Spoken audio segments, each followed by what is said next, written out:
So everybody thinks about things differently. But I just wanted to point out politics, religion, and the belief systems that people have in their mind. Sometimes that could be a blockage. Sometimes when you are given information, if you're not careful, that can be a blockage.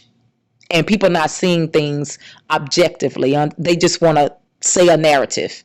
We turn now to the debate over free speech versus hate speech following the killing of conservative activist Charlie Kirk. Whether you agreed with him or not, Kirk was a fierce proponent of free speech and even went so far as to say there's no such thing as hate speech. Here's Nancy Cordes. Not a protest. Outside a vigil for Charlie Kirk on Friday, a D.C. government employee held up a sign listing some of Kirk's more controversial quotes. Within hours, the man's name and office number had been posted online, and Transportation Secretary Sean Duffy was urging D.C. to take action, warning any employee caught at his agency celebrating the assassination of Charlie Kirk will be held accountable, a sentiment that comes directly from the top.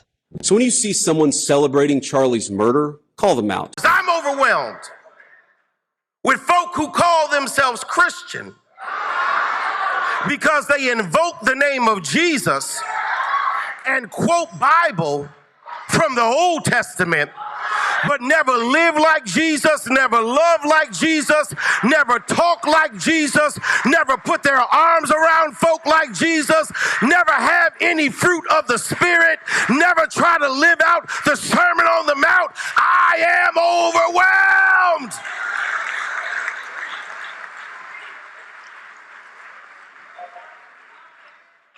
And I don't celebrate anyone's murder.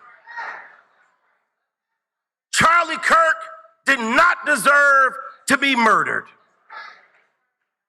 But I'm overwhelmed to see the nation's flag fly at half-staff for a man who was a proud racist and spent his entire life sowing seeds of division and hatred into this land. Now let's talk about the young man who stated that Charlie Kirk spoke hate and that hate needed to be removed. I object, y'all. I object. Listen, everybody on the face of this earth, from Africa to America, from Brazil to Mexico, I don't care who we are and where we come from, we've all said some things that we know we shouldn't have said. Well, he had influence. Guess what? You have influence.